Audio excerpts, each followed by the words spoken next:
Filming for the third season of The Witcher is already underway, and we're expecting the next season to join the first two among the top most popular TV shows on Netflix. The only shows more popular are Season 1 of Bridgerton and Stranger Things 3. So why is The Witcher so successful? Well, toss a coin and we'll tell you. First up, Netflix used the power of fandom. Season 1 of Witcher took Netflix by storm, or rather, it was designed to do so by the streaming giant. First things first, it had Henry Cavill, who's a Witcher geek himself, playing Geralt of Rivia. Not only were his eyes dreamy, his portrayal of the Butcher of Blaviken had everyone convinced that he had been the right choice for the role, from his formidable physique to his grunts to the way he moved when he fought his enemies. It felt as though he was born for that role. But that was only part of the equation that made The Witcher such a massive success. When Season 1 was released, Parrot Analytics reported that the show was the most in-demand show in the world, more than The Mandalorian from Disney+.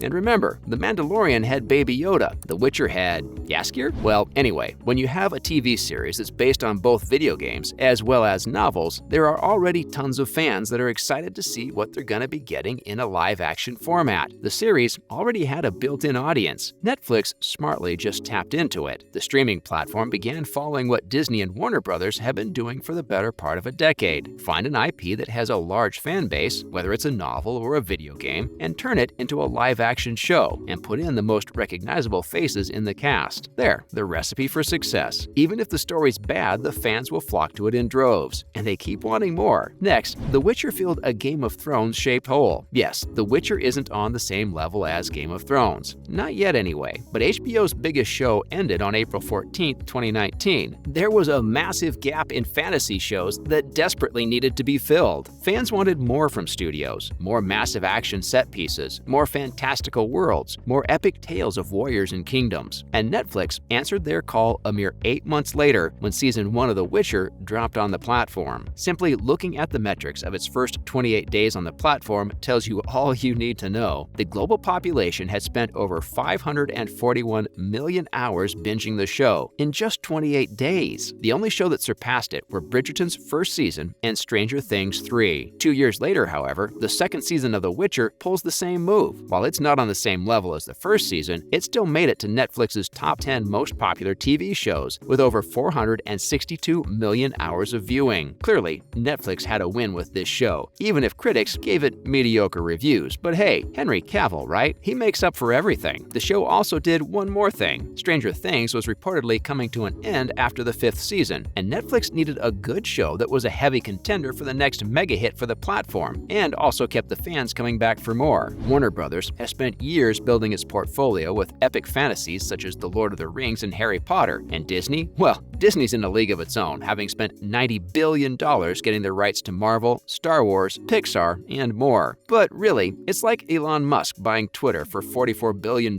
right? The man could have just downloaded the app like we did. And now, the binge option really helped. While there are amazing shows out there, such as AMC's Better Call Saul and Disney's latest Moon Knight, we can all attest to the fact that waiting a week for the next episode sucks. Seriously, you're telling me Tawaret showed up suddenly in the psychiatric ward and scared the bejesus out of Mark and Steven with her adorable voice, and we have to wait a week to see why. But it makes sense why studios go with the weekly model. It's psychological, you see, a bit like Candy Crush. You play a little bit every day, get a few rewards for your efforts, and if you lose too many lives, you have to wait a whole 24 hours before you can play it again. The idea is to get you addicted through small doses, and it works. We crave to know what happens to Nacho Varga in Better Call Saul, but we have to wait a week for it, and we go back every single time. This has a drawback though, because as the show goes on longer and longer, people naturally tune out and start watching something else. Not with Netflix, however. The company's binge model works really well for it, since the whole season is dropped on its platform on the same day. Yes, this means that people talk about it for a week or two before the hype dies down. But the upsurge in viewing hours and social media buzz proves that it's clearly working. Next, the fandom deep dives into the show. So you have a live-action series that's based on popular novels and even more popular video games, especially The Witcher 3 Wild Hunt. You have the binge option, and you have Henry Cavill. The result is hundreds of millions of viewing hours, making it a hyped fan favorite the moment it was dropped on Netflix. And when enthusiastic fans who are passionate about the source material watch the show, they tend to make Reddit threads and YouTube videos discussing every little detail about it, including predicting what'll happen next. Not only does this help explain the finer details about the show and the source material to general audiences, it also helps with replay value, since you catch more details about the story and characters on the second viewing than you did on the first. And Netflix executives know this. They know the power that the gaming community holds, especially those who geek out about it on Reddit, YouTube, and Twitter. That's another reason why The Witcher is as popular as it is. But also, Season 1 did well in adapting short stories. Speaking of deep dives into Witcher lore, the first season does a great job at keeping die-hard fans of the show hooked by adapting key stories about Geralt and his company from The Last Wish. And yeah, while 8 episodes aren't nearly enough to cover all the source material, the show does do justice to key stories in The Last Wish, Blood of Elves, and Sword of Destiny. We got to learn about Geralt's title, the infamous Butcher of Blaviken, and how he came to be known by that title across the continent, and we also got the story of Geralt and Jaskier coming across the Djinn on their travels and meeting Yennefer for the first time. The second season, however, diverged from the original source material, and while we don't get as much content from the books, the season still managed to develop Ciri further and added more depth to Yennefer. This proves one thing about the show, though. Supporting characters give main character energy. The show isn't just about the dreamy Henry Cavill, although we wish it were. It's also about Yennefer, Jaskier, and Tissia, and several others who are well-rounded and interesting in their own right. Let's take a look at Tissia, for example. She's one of the most powerful and most formidable beings in the series so far. She's got no time for anyone's BS, and she's a complex character with her own set of motivations and flaws. While she gives Yennefer a really hard time, she also cares deeply for the once protege, pushing her to reach her peak as a sorceress. And that reminds us of another formidable female character, Queen Calanthe. Honestly, if there's someone who deserves their own spin-off, it's her. She's got tremendous military and political skills and is totally ruthless when it comes to protecting her kingdom and family. She's got real main character energy, and a show about her and her complex family history would be totally fun to watch. And then there's Mousesack and Dijkstra and Stregobor, and the list goes on. With so many powerful, complex, and well-developed characters, you could have a mini-series about their exploits and fans would binge the heck out of it. This just goes to show you why the show is so successful. It embraces what people love about the games. Whether it's Season 1 or 2 or the upcoming third, there will always be high expectations from the show. Part of the reason why everyone wanted it was because of Wild Hunt. There are more similarities than there are differences. We get the brooding, grunting Geralt, an epic, medieval-sounding score including the main theme, and we get great action that feels like it could be right out of the game. The show also doesn't take itself too seriously. Sometimes it's messy, and sometimes it's great, and all of it comes together to make an enjoyable, bingeable TV show. And that's it for today. Thanks for watching. What do you think? Why is The Witcher so successful? And did we miss anything? Let us know in the comments. As always, hit like if you liked our video and hit subscribe so you never miss out on future uploads. We'll see you in the next one.